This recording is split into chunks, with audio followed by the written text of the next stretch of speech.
Hi everyone, it's Yvette Le Blowitz from spiritgirl.com and welcome to the Spirit Girl Talk Show podcast. I'm super excited to be here with you today and with our very special guest, Fiona Brennan, who is a clinical hypnotherapist, best-selling author, and inspirational speaker. Fiona Brennan is located in Ireland, and she is also the author of the SelfLove Habit, which is just launched this year. And we're going to talk more about that in today's podcast show, as well as the author of The Positive Habit. We're celebrating 5 years of her pioneering online course, The Positive Habit. And we're going to be speaking more about that. But today we're going to be diving in with Fiona Brennan. Fiona, welcome to the Spirit Girl podcast show. Super grateful and honored to be here, and welcome to our audience globally. Thank you, Yvette. I'm absolutely delighted to be here. It's so exciting in terms of the time difference. It's my morning, your evening, and I love that, the way we can connect from all over the world. It's just so exciting, really, isn't it, when you think about it? Yeah. Super exciting. And first of all, congratulations on your 5 years anniversary. Thank you, Yvette. Yeah, the Positive Habit online course. Yeah, basically we started back in 2016. And like we were saying before we went live, we were saying, back then there wasn't that many online courses, really. It certainly wasn't a big, huge area that it is now in terms of online therapy. So it's really grown from strength to strength over the years. And basically, when Corona first hit, I opened up the course to be free to everyone because, like we were saying as well, Yvette, just before that, there's an avalanche of mental health issues. And, there's only one, I only have one clinic, there's only so much one person can do. So that's what I loved about being able to open the online course, that it could reach and help as many people as possible. So it is still free because I still feel that we're dealing with a huge amount of, residue, if you like, of fear and anxiety that has, sort of not necessarily been caused, but certainly has been highlighted or compounded, let's say, by the last year and, in lockdowns and all of that.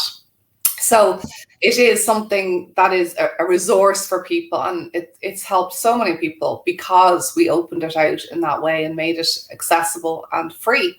So it's still there. If you're listening to this, you can go on to the Positive Habit and you can go and it's a very, there's a lot in the course. It's mainly a hypnotherapy course, and that is like my books as well, which we're going to talk about. I will always have a hypnotherapy component, because we've got to look at it not just on a conscious level, but we need to also, support that on a subconscious level. So what you're reading, what you're listening to, if it's on Audible, you also then want to really get that onto a deeper level, on a subconscious level. And that's where hypnotherapy is very, very effective. Wow. And Fiona, before we dive into your books, congratulations on your brand new book that's launched, The SelfLove Habit. Mm-hmm. But before we launch into your books, why did you decide on calling your online course and your book The Positive Habit? Yes, well, it's funny. It kind of came to me. I often think these things, moments of inspiration, come to you. And I remember when I came up with the name The Positive Habit, and I was in France, and I think I was in the kitchen. We had a house in France back then. We don't anymore, but we did then. And I remember I was chatting to my husband, and I was just like, what can we call it? And I was like, well, it's all about a habit, isn't it? You want something to be regular, like if you go running or you go swimming or whatever, and I was like, it's a positive habit. I said, well, why not The Positive Habit? And it just came to me. I remember the moment it came to me, where I was and, just how it came. And that was the sense of like an umbrella term. So it's like a positive attitude is what opens the door for all of our positive habits, whether it's like doing yoga, whether it's practicing gratitude, there's so many array of positive habits. And the positive habit is like the umbrella one. So your mindset, how you view the world, is the one that actually kind of allows you then to make all the different positive changes in your life, from your relationships to your, behavior, etc. So that's incredible. I love how it came to you in that way. Yeah. And when it comes to you wanting to help people as a clinical hypnotherapist, what was the moment you decided, I'm going to go down this path so I can help people? Well, to be honest, it was 2007. So what is that now? My God, it's 13 years. 14. Yes, my former career was an actress. So I was on stage, and that's what I did for a long time, really, for I think almost 10 years. As soon as I left school, that's what I went into drama school. And I was always fascinated in what makes people tick, the psychology of people. And actors study that. You study sort of the character and the motivation behind the character. And that always fascinated me, So I did that for a long time. And that was quite tumultuous as a career, because you go in and you go out, you have peaks, you have troughs. I did everything from waitressing, reception. I was constantly teaching English. I did a lot of different jobs to try to make it as an actress, which is really, really tough. And it was actually on stage. It was when my career was ironically going quite well for once, and at that time. And I had like an epiphany, almost, I call it. And I was on stage, and I just had this feeling that I didn't want to do it anymore.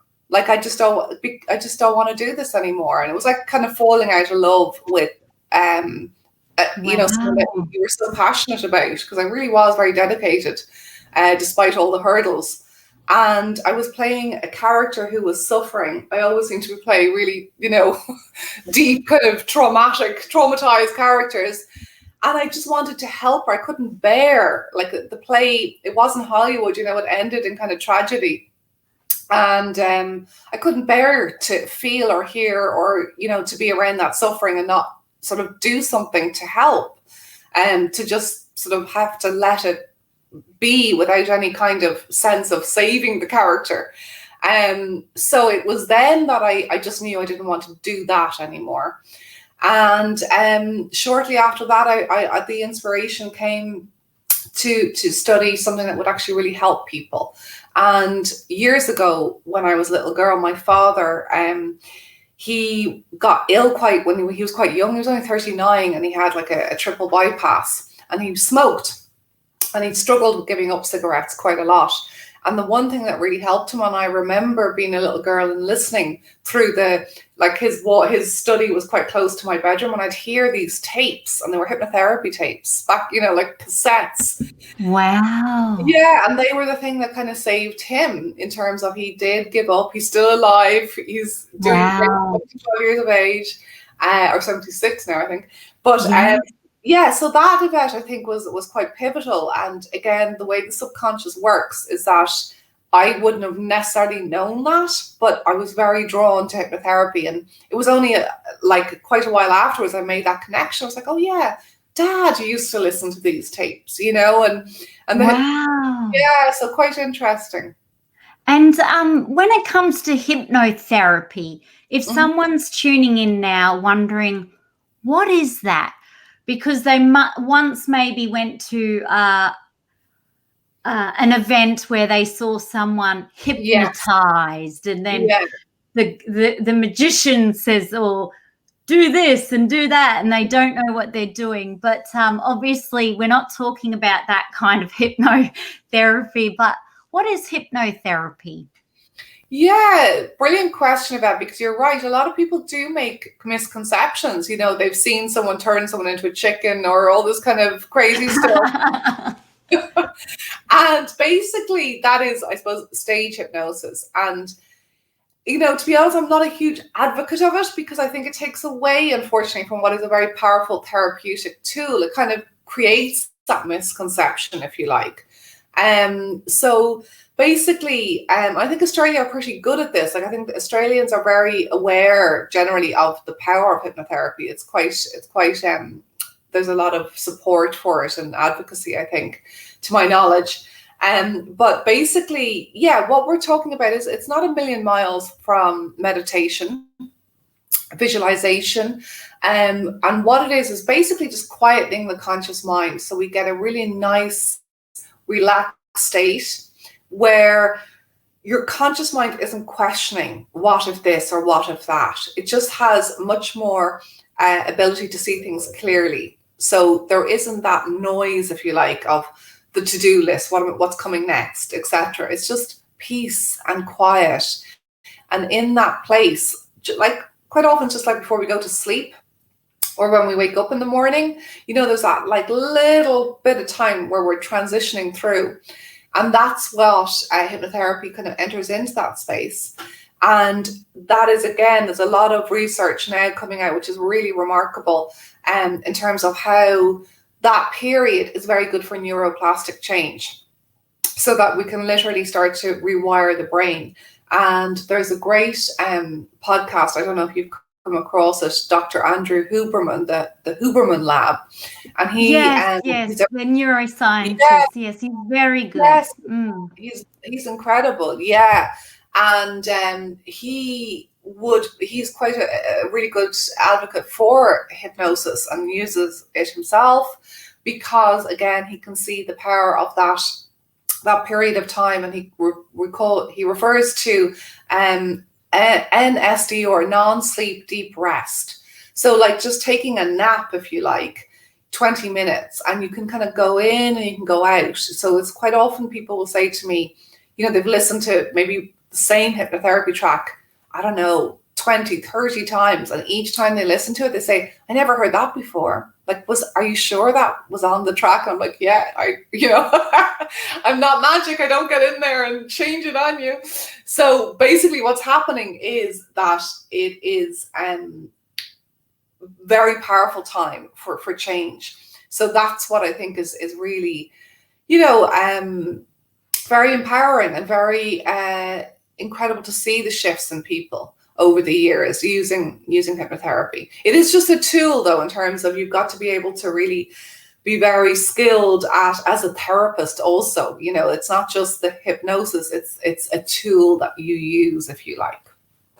Yeah, and you're right. It is gaining a lot of traction. I've heard Dr. Huberman talk about the benefit of hypnotherapy with the brain and the brain activity. And I've heard many people talk about, like, if you were a kid and you had an experience like a lack of money, or like, so that subconsciously you can carry that throughout, where you have this feeling of never have enough money, or not going to find the money, and I've heard so much how you can subconsciously through hypnotherapy have those positive affirmations and then pretty much reprogram your thinking, or your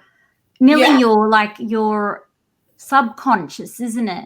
Exactly. And that's why we've got to get into the subconscious, because that's where the beliefs are formed in childhood, in our formative years. So that's a really good example, where someone could feel a lack and of, abundance, a fear, and that can carry into so many different areas of a person's life, and being able to actually shift that. And affirmations are very useful for that in terms of reinforcing that shift. So, for example, I don't have enough money is I have all the money I need, for example. And that actually then starts to shift your behavior. You take more risks. You're more confident in yourself. And as a result, you're more likely to have more money, right? Because you've actually put yourself out of your comfort zone.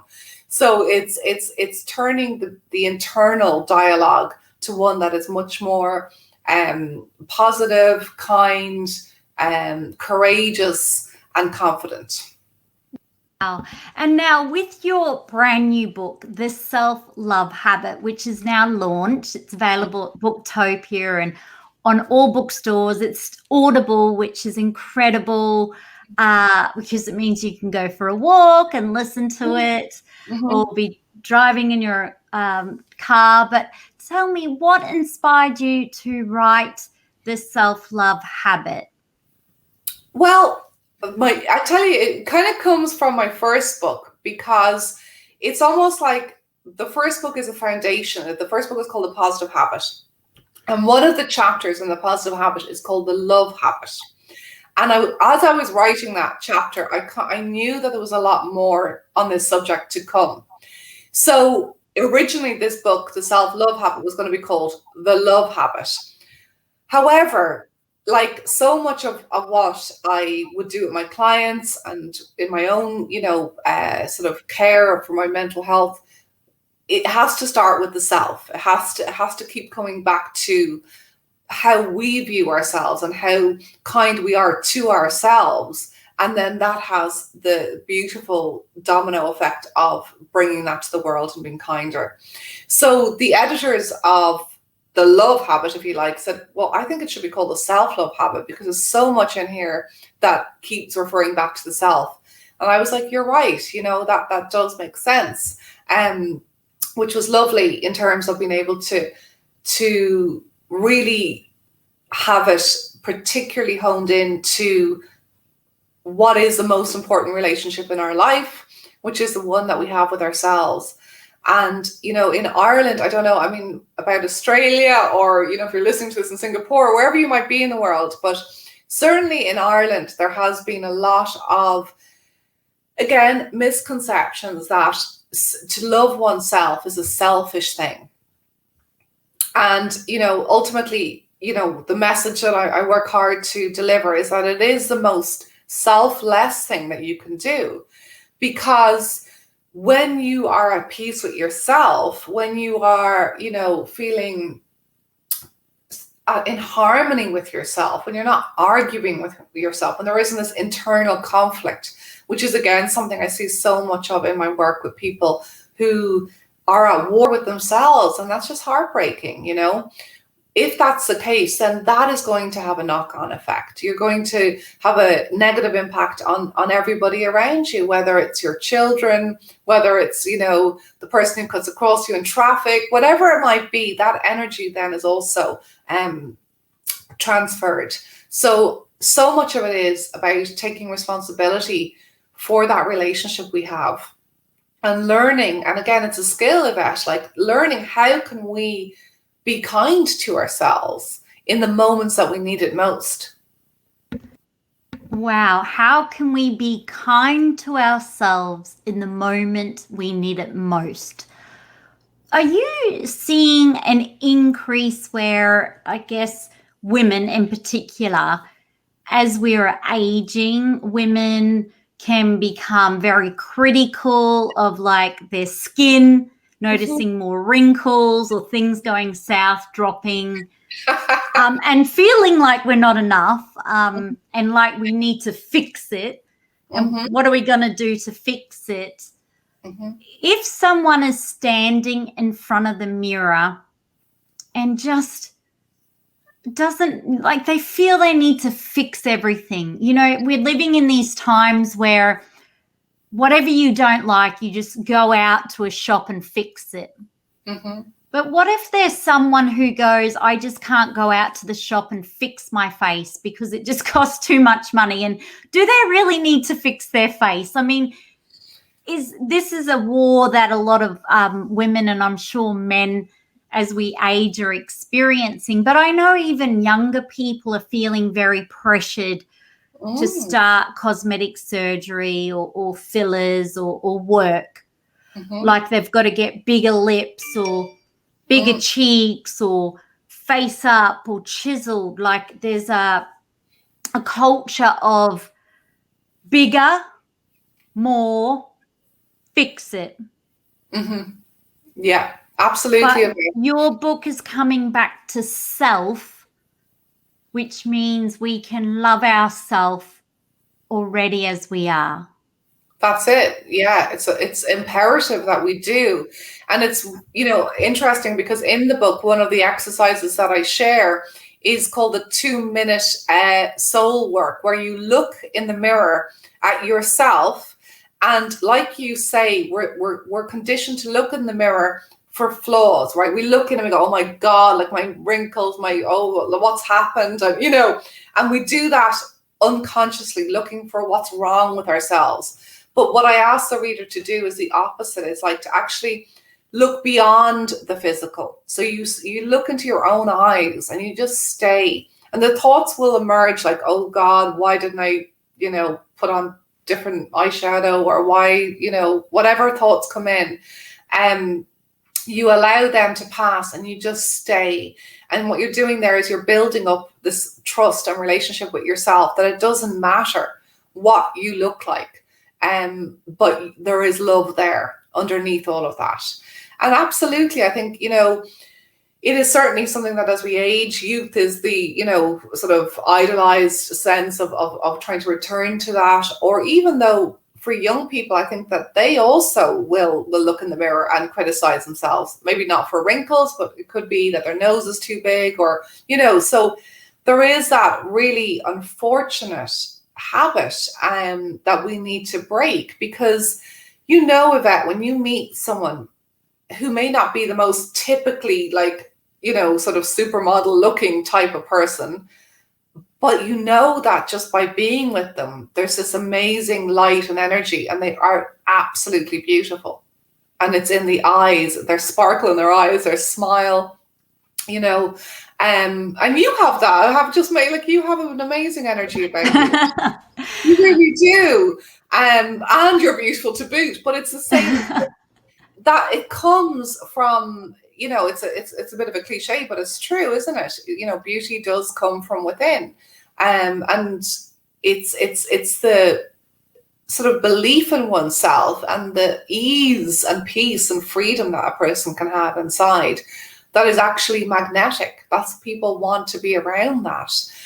So when you do love yourself, people will be drawn to you because they're like, what is that? What is that energy? What is it that person has? Because I would love that. So you have, yeah, because I love that technique you just took our listeners through, because that was one of the things I had to do, was overcome, I nearly call it your fear of yourself. Like, you have to be able to stand in front of the mirror, and I often say, and take yourself head on, but in a nice way. Like, if you're going to go to war to yourself, you got to see what comes up. But and then being able to accept. One of the hardest things, the challenges for me, was accepting, you know what, I am 43. How can I compare myself with a 21-year-old on Instagram? It's totally ridiculous. I'm 43, and that's self-acceptance and being realistic. And I haven't had Botox or fillers, and each to their own. But I really discovered early on, I need to be comfortable in my own skin. And need to take myself head on and be able to look at myself and see what comes up. Exactly. And you got to get comfortable. And Tara Wells is the creator of the Mirror Meditation, who talks about this as well. She's a New York City psychologist, but talks about the mirror work, how important it is. So I really love that's part of your book. And for everyone, Yeah. But really, it's about the identity. If you over-identify with how you look, for example, or your job, or your role as a mother or a daughter, or whatever it might be, then I think we're in trouble. So it's really about, looking at what are you identifying with, and being able to remove from that and have much more a sense of presence and spirit, as opposed to attachment to the physical, whatever that might be. And that is the self, if you like. It's rising above the self, so that we're not orientated with ourselves And that's like, ironically, again, it's a self-love habit, but really, what is that love for? It's so that you can rise above yourself and help the world to be a better place. How can you contribute? How can you serve? How can you, what is your purpose? What is your voyage? What's it all about? And if you're consumed with, wrinkles or, yourself to the point that it becomes self-conscious, and you're struggling, well, then you're not really doing the best service that you can for yourself and for humanity, for the world. Interesting you should say that, because what I've found, and I do this regularly, I think about the moment I catch myself now thinking of just physical, physical, because we're living in a very physical world now where people judge people, give them a like if they like the way they look or talk or what they're wearing or whatever it might be, follow, comment, love that, but I always remind myself, hang on a minute. I'm a spiritual being. I'm energy spiritual. Like, while I'm in this vessel, this body continues to change, from I was this little kid and where's that body gone? And, this body, and it's just forever changing that whilst these bodies are changing, that spirit remains, that energy and spirit will continue. So I just continually remind myself when I'm getting caught up in just physical comparison or body or whatever it might be, to go, hang on a minute, I'm more than that. Why am I just focusing on that part? Like, that's just this small part of me. So I just love. Now, Fiona, when it comes to your own self-care rituals, what are they like? What do you do to take care of yourself? Well, I can say authentically, like, I do practice what I preach, because I just feel that's hugely important. Otherwise, I don't believe I could do the work that I do, with my clients and all of the writing, the online. So basically my morning generally will start with yoga. And that, to me now, it's like, it literally is a positive habit that I don't have to question. It's like brushing my teeth. It's like, it just happens. Even if I say, oh, I don't know if I'll do my yoga tomorrow, maybe I'll have a little lie in. Before I know it, right, I'm in a down dog. And I'm like, it's just ingrained into my subconscious. And I feel that it just is very powerful. I use it as it was first intended, which is union. So body and mind is where the word yoga comes from. It's union. So I would really practice it as a meditation. And I do it every morning, and then I would set an intention for the day. So I try to live as mindfully as I can in terms of, intentionally, what is it that I, and I'll kind of scan through my day and I'll think of the different clients I'm meeting or what I'm doing. And I will set that intention of how I want to turn up in the world. What energy do I want to have? Have I been a bit irritable? What's going on that I can help to bring a more positive energy to the people I love, to my work, etc. So very intentionally focused. So that's how I start the day. Then quite often I will do an SDR in the midday, because I tend to get quite tired by I have that 3 p.m. slump. I don't know, it just happens to me. And quite often it's after clients that I've given a lot of energy, and now I know I need to kind of recoup and restore myself. So I'll listen to hypnotherapy. I'll do maybe a yoga nidra session. I'll do something that just for 20 minutes where I'm completely chilled.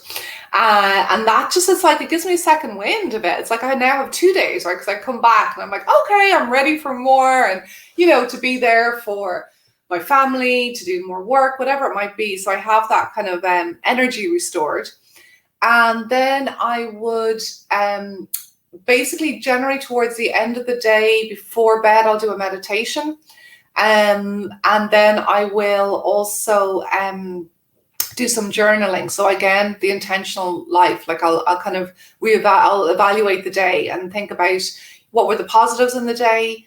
What challenges did I have in the day? How did I handle those challenges? Like even small things, like I really, I'm quite specific. I got a bit annoyed there when my son didn't put on his shoes or whatever it might be. And I'll say, okay, how could I handle that better the next time? What can I do? So really quite a lot actually. And then I also do a lot of walking. I go running. Like I'm very really believe in that. I just think it's like our rocks.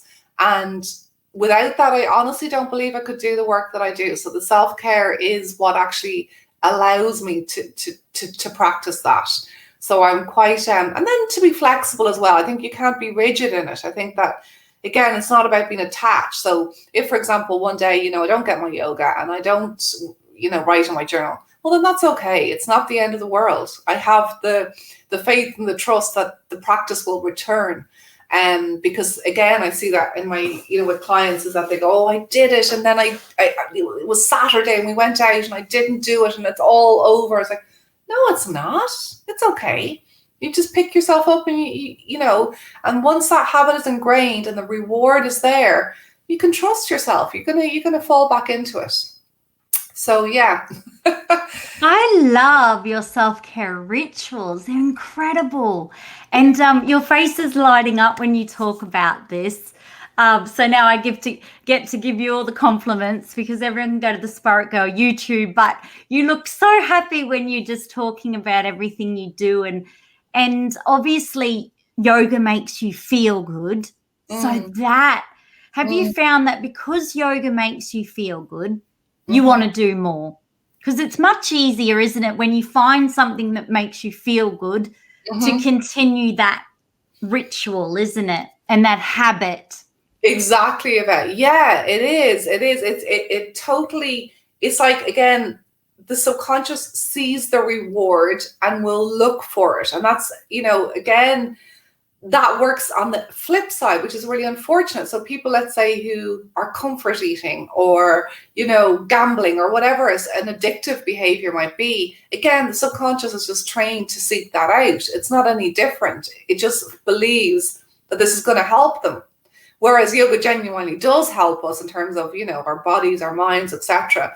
The subconscious doesn't have that ability for the nuance. So it will say, well, the tub of ice cream is going to help me because it kind of makes me feel good. So we do what we're pleasure-seeking creatures, but it's just tweaking it to be true that the pleasure is actually true reward. It's not damaging us, which is what we see so often in a lot of self-medicating behavior. Yeah, and I love that you also do hypnotherapy yourself. So while you're a clinical hypnotherapist, you also practice it yourself, which is incredible. Yes. And obviously you get to stay in a very positive, like, energy space and way. Because when you are taking on everybody else's energy, it's very important you then clear, isn't it? Clear your energy and then yes. It is. You have to do that. I mean, a lot of therapists will burn out because they can't cope with that overload, or they bring it home with them, if you like. So I think I've got better and better and better at it over the years, where I literally will, I care so much about my clients. I'm very, very dedicated to them and loyal to them and will do my 100% best to help them. But literally when the door closes, and I don't, or the Zoom call ends or whatever it might be, I am then, okay, I need to let you go now. And then as soon as I'm back with them, I'm 100% there for them. So that's the best way. That's the only way I think that one can do this kind of work, is by being able to have that skill. And it is a skill. So yeah, it's really important to that, and yeah. What's first of all, can I say you are incredible that you've opened up the Positive Habit, and it's free at thepositivehabit.com, and you're offering that for free, because has your workload just gone through the roof with the COVID-19 global pandemic, like the trigger of that globally?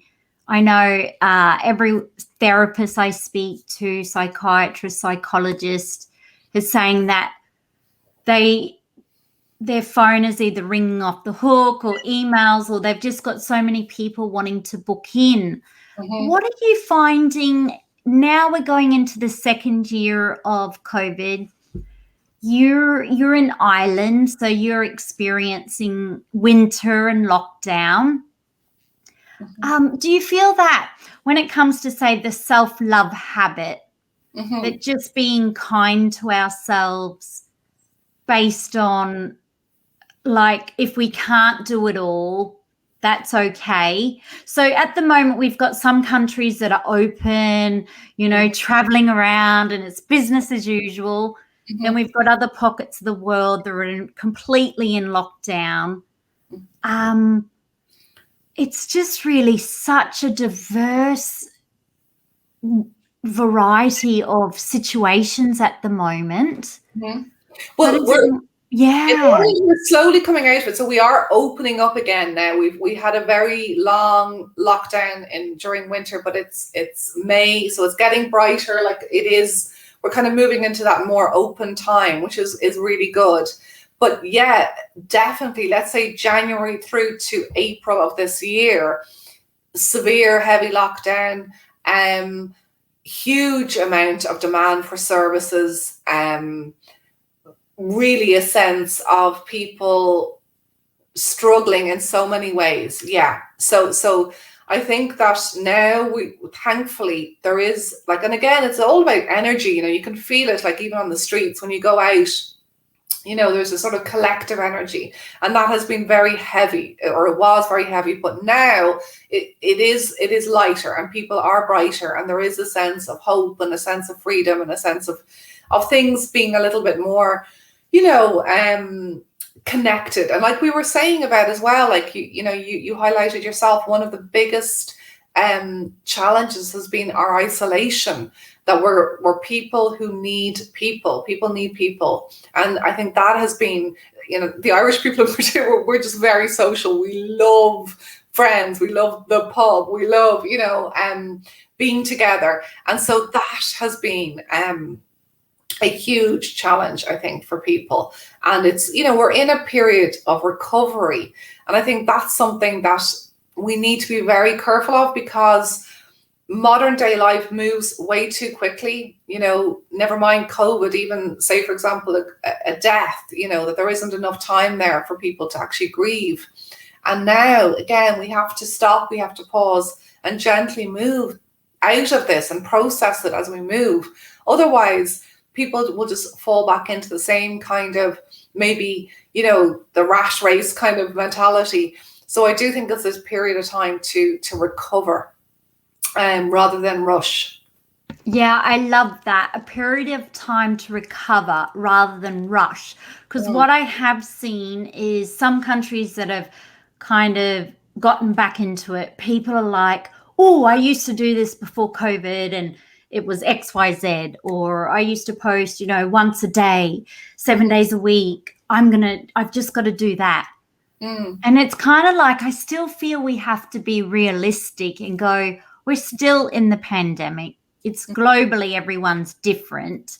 And we have to be realistic that we cannot just do what we once did.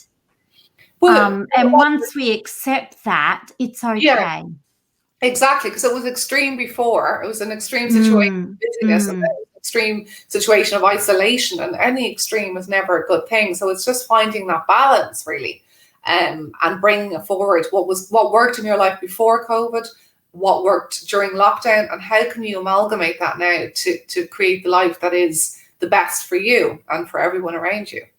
Well, I'm so pleased that the sun is shining, and I'm so pleased, like, you've been doing incredible work with your YouTube channel, your videos, your content, really keeping people positive, really helping them. So you've been helping a lot of people through your social media as well, just create positive self-care rituals. So keeping their self-care up.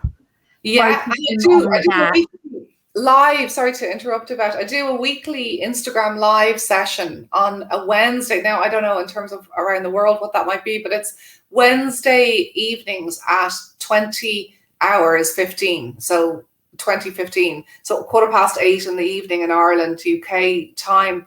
And that is actually amazing because it's lovely to have the interaction with people, and to be able to allow the group to really heal and help each other, because it's through the comments, it's through the realization that you're not alone in these feelings, and we discuss a lot of different aspects of, it could be, like, I think I've been talking about the ego a lot recently, and how the ego could be something that, like we were saying, looking in the mirror, for example, how destructive it can be when we fall into that kind of self, critical behavior. So yeah, that is something that if you're listening to this and you're on Instagram, you're really welcome to come to those sessions every week. And again, it's my way of trying to help, because I can only see so many clients. My like you're saying, so many other therapists, I'm totally booked out. I don't have capacity, but that's through the online medium we are able to help, and I think we're blessed to be able to do that. Yeah, I've really seen a rise. Thank you for sharing. And your Instagram handler is the positive habit. Underscore, yeah. So it's basically, it's at the positive underscore habit underscore. But if you type in the positive habit, it'll come up. You'll find me.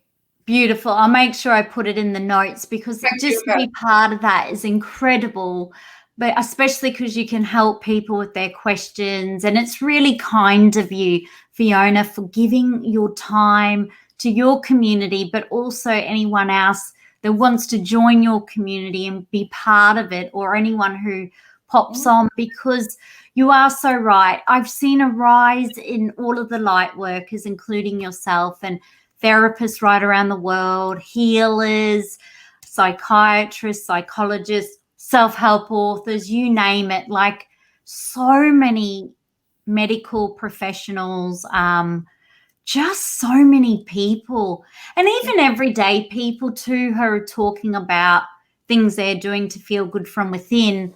But really the generosity, what's been the most kindest thing to see in this pandemic is how much therapists want to help other people to feel good from within, and to really help with their mental health journey, and to help them get through the tough times. And it's just, I'm getting goosebumps talking about it, but that outpouring of human, just the love. Yeah. When we sit back and think about yourself and so the people that want to help, that really has to outweigh all the negative news. And it's something we don't talk enough about. So I'm glad we're having this conversation. I really agree with you, Beth.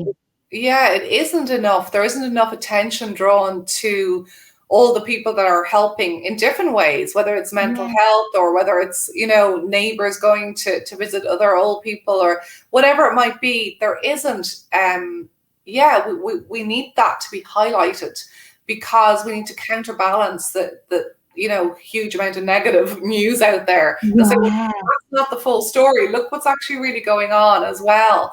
And that will provide hope. And, as much as fear is contagious, so is positive energy, so is love.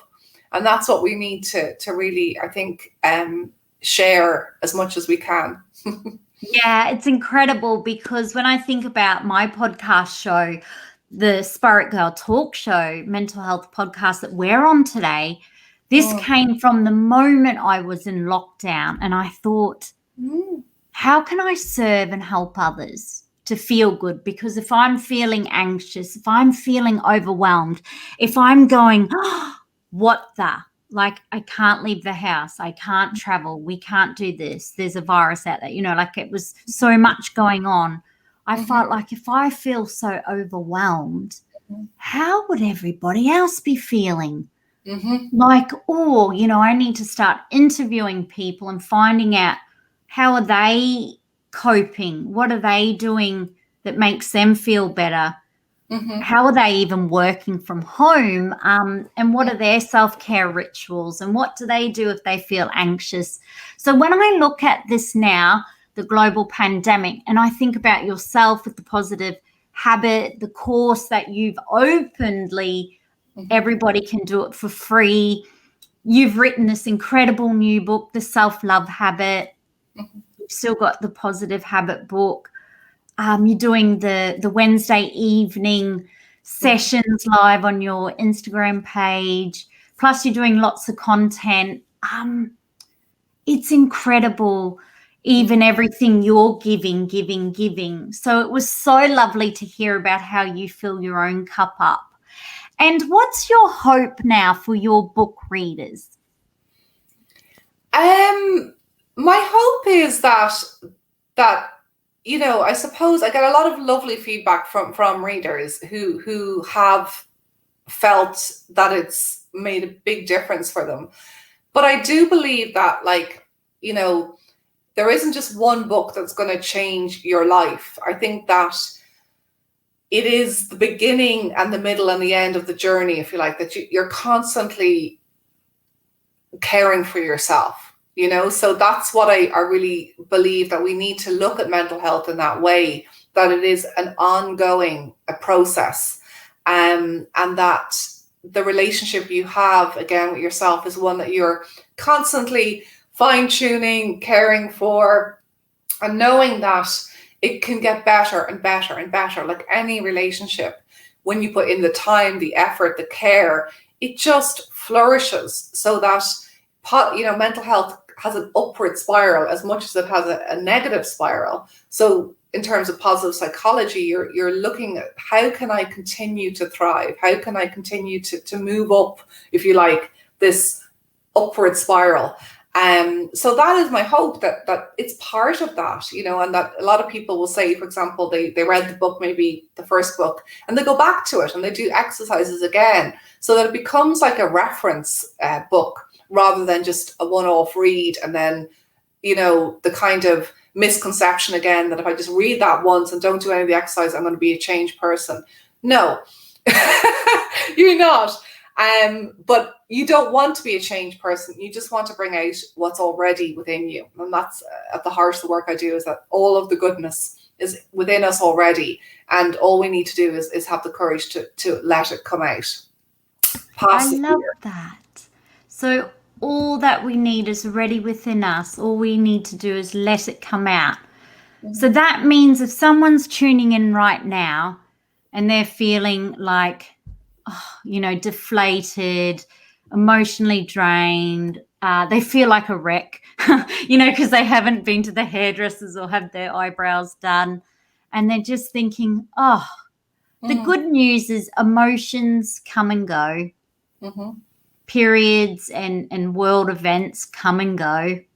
And the chances are we'll be looking back at this this video in 5 years' time going, wow, look how far we've come from now. But for that person that's just feeling like, I don't feel worthy enough, I don't feel good enough, I just feel like I'm not enough. What would you say to that person listening right now? I'd say that you weren't born with those feelings, and that they have come through conditioning and maybe life events and experiences. So underneath all of it, all you need to do is look a little baby, and you'll see pure love.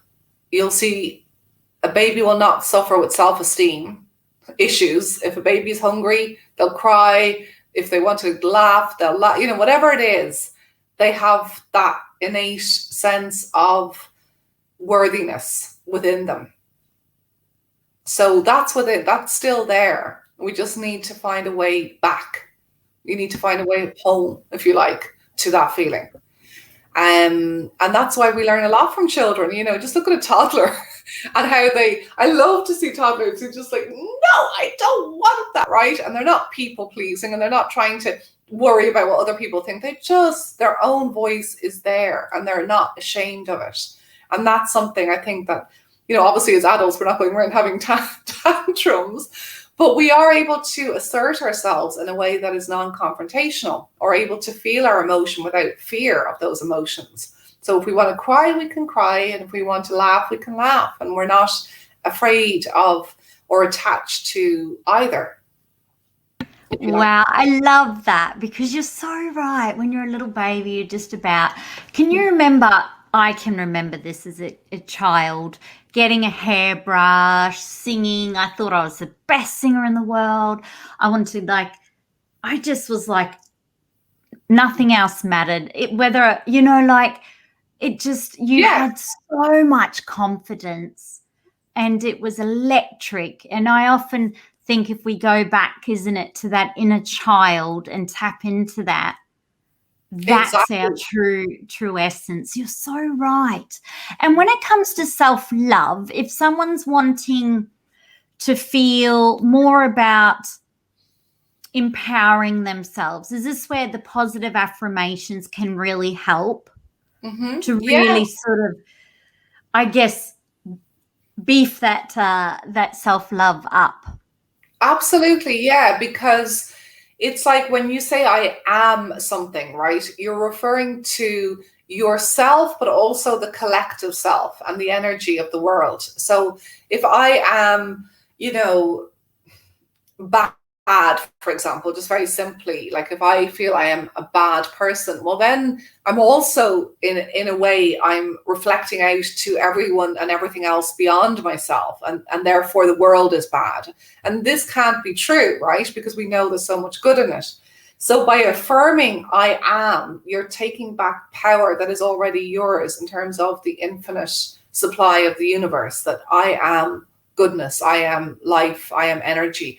And we look to nature as well. I think nature helps us so much to connect with that. So yeah, it is important, and it's repeatedly affirming the same thing is very helpful for the subconscious. Because again, it's like a child. You might say to a child once, you are a lovely little girl, and they might hear that once and they'll go, oh, that was nice, but they need to hear it again and again and again. So I am a lovely little girl. I am a lovely little girl. And then all of a sudden that becomes a core belief. So it's the same for us in terms of our adulthood. Repeating that to our subconscious is a way of really establishing a core belief. Wow, I love that, because I see a lot of mothers now. It's a trend, actually. It's a trend on TikTok or a trend on Instagram, where they'll get their daughter and they'll film their daughter, and she's saying, I am beautiful. I am I am this, I am that. And it's a trend. But would you say for a young girl, I guess, learning that skill, if like there was a mum out there and they see this trend on Instagram and TikTok where the kid's in the mirror going, I am beautiful, I am amazing, I am powerful, I am magnetic, I am the universe, like la la la, like But even as you say it, you start to feel it. You're like, yeah, I am it's like, I am magnificent, I am abundant, I am grateful, I am kind, I am loving, and I could keep going on and on. You are all of those things. Is this like for a young kid? I guess this is something that I didn't do growing up. I mean, we didn't have social media, and I wasn't going to be, no one was judging me whether they were going to like me or not. Not anyway, not publicly on a mobile phone. But obviously mothers and parents now are wondering, how can I strengthen my kids, I guess, either mental health, or how can I improve their, to maybe, so they stop self-comparing, because maybe they know I'm comparing myself with everyone else. How can I build that inner belief? Is this, do you think, something new that we might start seeing more of, where parents are getting their young children into positive affirmations and not just adults doing it?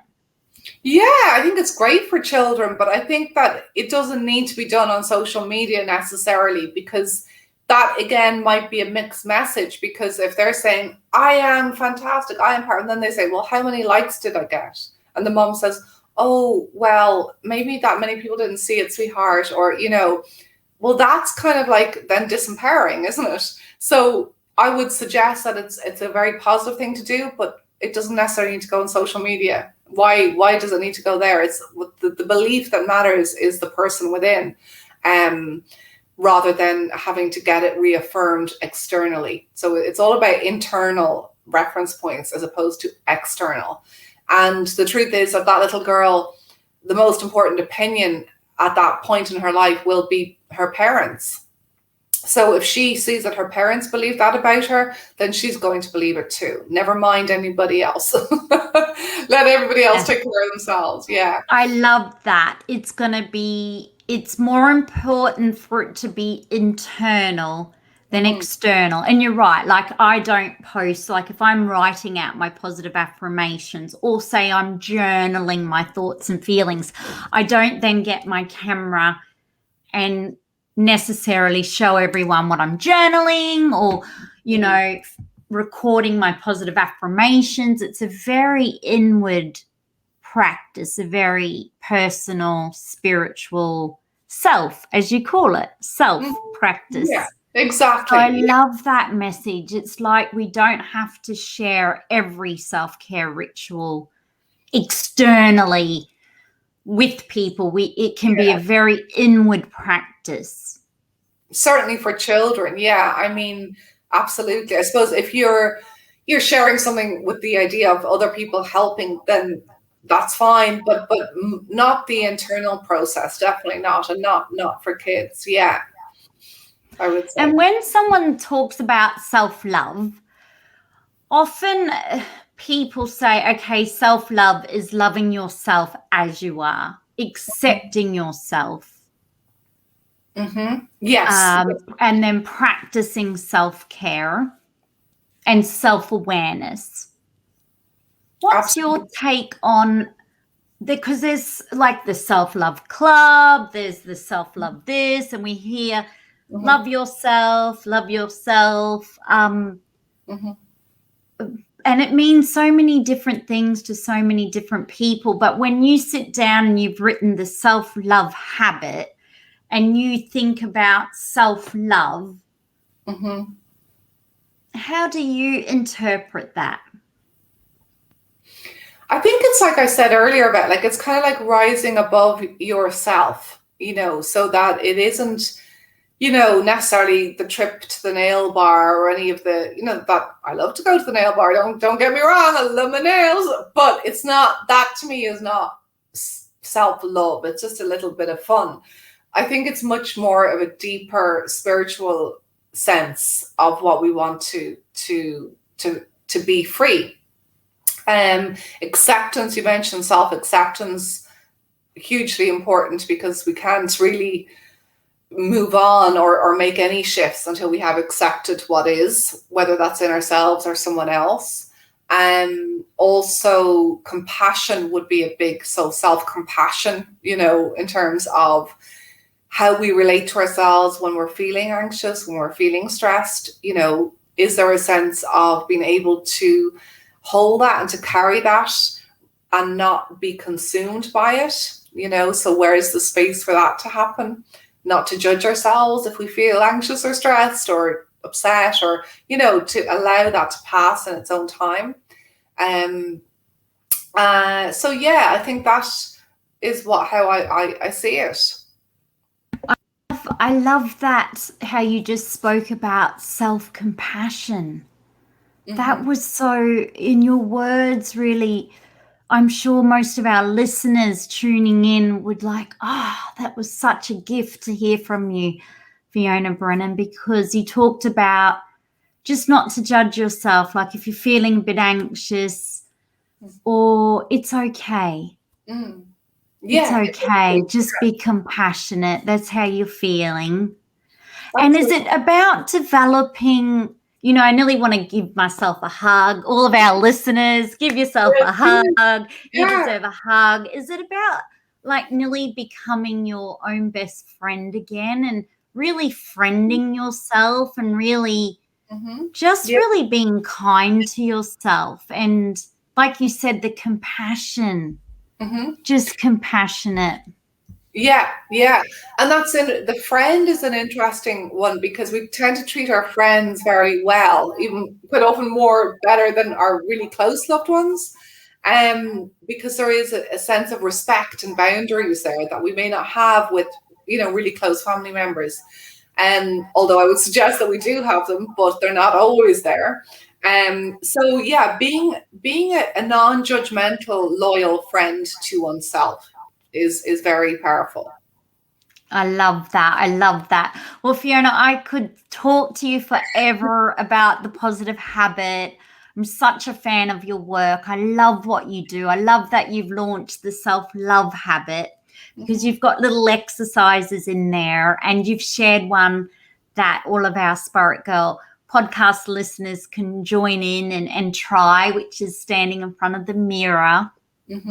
Letting what comes up, letting it rise, letting it fall. And I just love taking the journey, like instead of like you all getting out of lockdown and 100 miles per hour again, just easing into it, being compassionate towards yourself and non-judgmental, that those words just ring so true because we can beat ourselves up and be so hard on ourselves as achievers and strivers and do. Do you think it's going to be important for our mental health also moving forward, just to realize that the pandemic really was an awakening that we were doing too much? Many of us were 100 miles per hour. I do. More. Yeah. And it was a wake up for the whole world.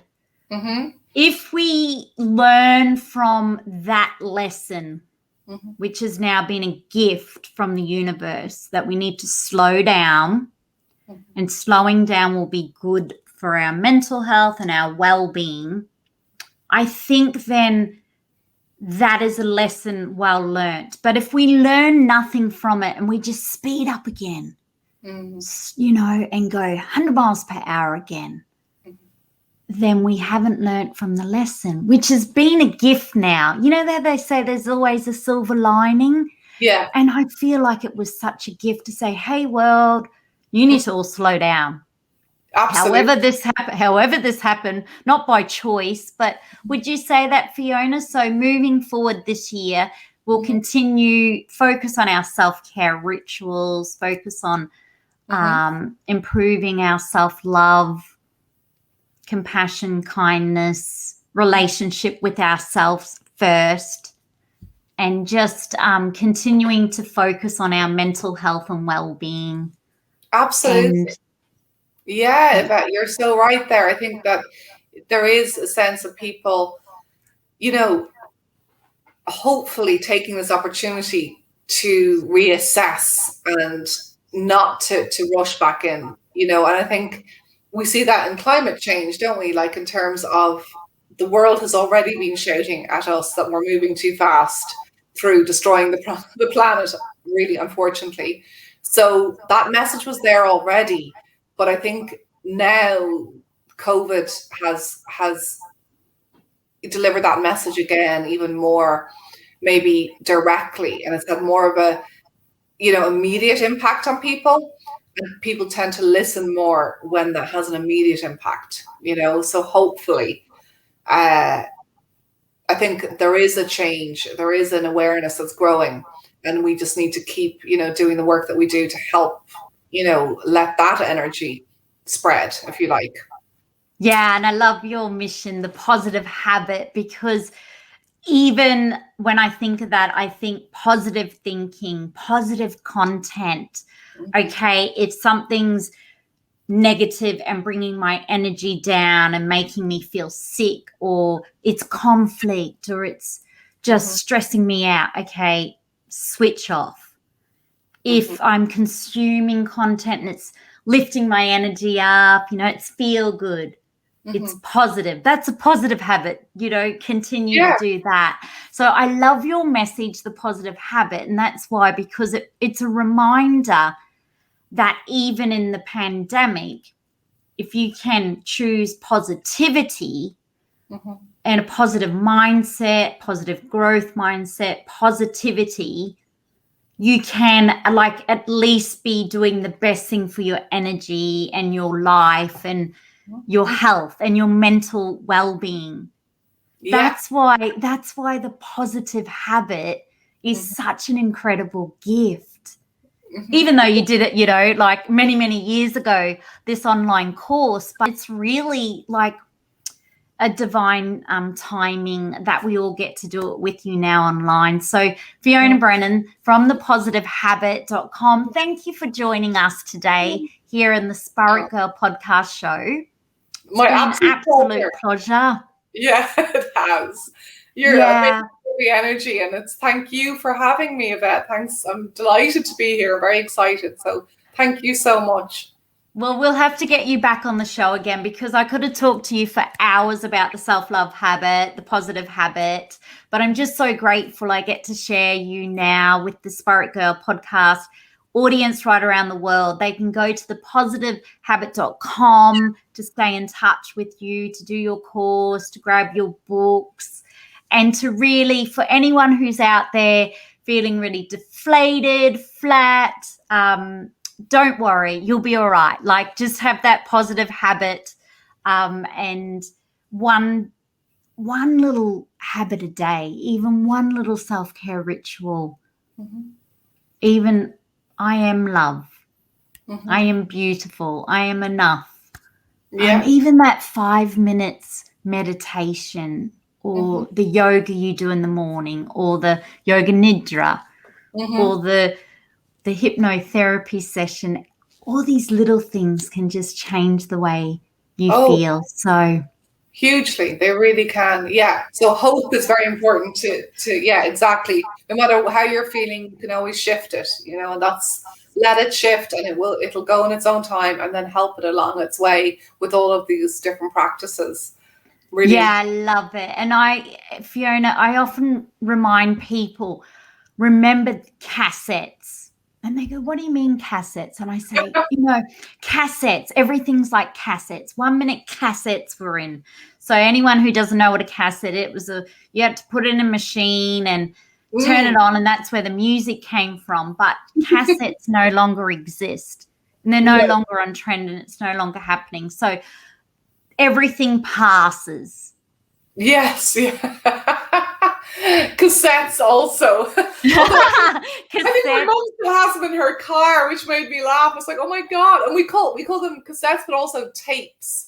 Yes, tapes. Yeah, tapes. How your dad used to listen to the clinical hypnotherapy tapes. Yeah. Think of something that you once used to wear 10 years ago and that's no longer in fashion. Everything passes. Hope is so important. So Fiona Brennan, we will say officially goodbye to you from the Spirit Girl podcast show. We love you to bits. Thank you for all of the work you do to help others to feel good from within and to help them get through adversity, addictions, all kinds of things that they are going through.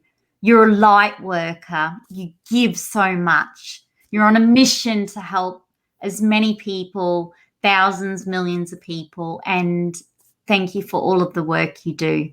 Thank you, Yvette, again. And much love to you. And as the world opens up, we'll continue to shine bright. So thank you so much. Beautiful. We'll say goodbye to Fiona Brennan. Be sure to subscribe, to leave a rating and review, and to tell someone you love to. And together, let's feel good from within. Bye for now. Bye.